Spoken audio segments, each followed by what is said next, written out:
Welcome back to our channel steps with Avani. അപ്പോൾ ഇന്നത്തെ video desk make over ആണ് കേട്ടോ. ഈ വീഡിയോ ഞാൻ സ്കൂൾ റീഓപ്പൺ ചെയ്യുന്നതിന് മുമ്പേ എടുത്തു വെച്ചതാണ് കേട്ടോ. പക്ഷേ എനിക്ക് അപ്ലോഡ് ചെയ്യാൻ വേണ്ടി സമയം കിട്ടിയിരുന്നില്ല. സോ നിങ്ങൾക്ക് ഈ വീഡിയോ ഇഷ്ടമായാൽ like, share and subscribe. First ഞാൻ ഇവിടെ ചെയ്യുന്നത് വാളിലുണ്ടായിരുന്ന കുറച്ച് സ്റ്റിക്കി നോട്ട്സും പേപ്പേഴ്സും വാൾ ഡെക്കേഴ്സൊക്കെ എടുത്ത് മാറ്റുന്നുണ്ട്. പിന്നെ ഞാൻ കുറച്ച് പിക്ചേഴ്സ് വാളിൽ സ്റ്റിക്ക് ചെയ്തിട്ടുണ്ടായിരുന്നു, അത് ഞാൻ അവിടെ നിന്ന് എടുത്ത് മാറ്റിയില്ല.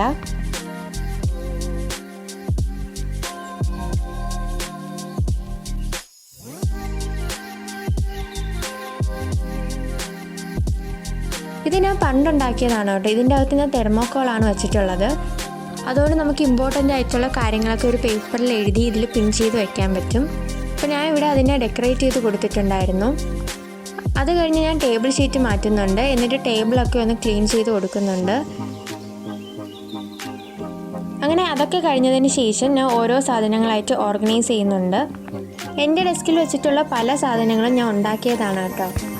ഈ ഒരു പെൻ ഹോൾഡറും അതുപോലെ തന്നെ ഈ ഒരു ഡെസ്ക് ഓർഗനൈസറൊക്കെ ഞാൻ വീഡിയോ ചെയ്തിട്ടുണ്ട്. അപ്പോൾ ഞാൻ അതിൻ്റെ ലിങ്ക് ഡിസ്ക്രിപ്ഷൻ ബോക്സിൽ തന്നേക്കാം. അത് കഴിഞ്ഞ് ഈ ഒരു ഓർഗനൈസറിൽ ഞാൻ എൻ്റെ ഡയറി, അതുപോലെ തന്നെ മെമ്മോ പാർട്സ്, പേപ്പർ കട്ടർ ഇതൊക്കെ വെച്ച് കൊടുക്കുന്നുണ്ട്.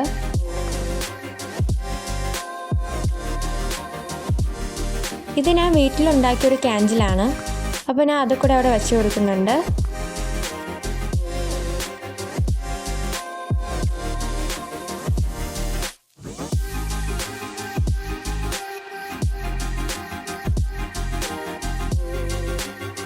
പിന്നെ ഈ ഒരു ഗ്ലാസ്സിൽ ഞാൻ എൻ്റെ ഹൈലൈറ്റർ, കോമ്പസ്, സിസേഴ്സ്, ഗം ഇതൊക്കെയാണ് ഇട്ട് കൊടുത്തത്.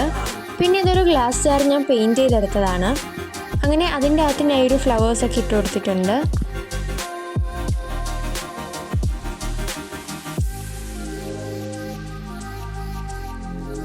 അത് കഴിഞ്ഞ് പിന്നെ വാളിൽ ഒട്ടിച്ചിരുന്ന പിക്ചേഴ്സ് ചിലതൊക്കെ ഇങ്ങനെ ഇളകി വരുന്നുണ്ടായിരുന്നു. അങ്ങനെ അതൊക്കെ ഒന്ന് ഒട്ടിച്ചു കൊടുത്തു. അത് കഴിഞ്ഞ് ഞാനിത് പിൻട്രസ്റ്റിൽ കണ്ടൊരു വാൾ ഡെക്കറാണ് കേട്ടോ. അത് കൂടെ ഞാൻ എൻ്റെ വാളിൽ സ്റ്റിക്ക് ചെയ്ത് കൊടുത്തു. പിന്നെ ഈ ഒരു പേപ്പർ ഗ്രിഡ് കൂടെ ഞാൻ അവിടെ ഒട്ടിച്ചു കൊടുക്കുന്നുണ്ട്. ഞാനൊരു പെഗ് ബോർഡ് ഉണ്ടാക്കിയിട്ടുണ്ടായിരുന്നു. അങ്ങനെ അതുകൂടെ അവിടെ സ്റ്റിക്ക് ചെയ്ത് കൊടുക്കുന്നുണ്ട്. അപ്പോൾ ഞാൻ ഈ ഒരു പെഗ് ബോർഡ് ഉണ്ടാക്കുന്നതും അതിൽ വയ്ക്കുന്ന ഓർഗനൈസേഴ്സ് ഉണ്ടാക്കുന്ന വീഡിയോയും ഞാൻ ചെയ്തിട്ടുണ്ട്. അപ്പോൾ അതിൻ്റെ ലിങ്ക് ഞാൻ ഡിസ്ക്രിപ്ഷൻ ബോക്സിൽ തരാം.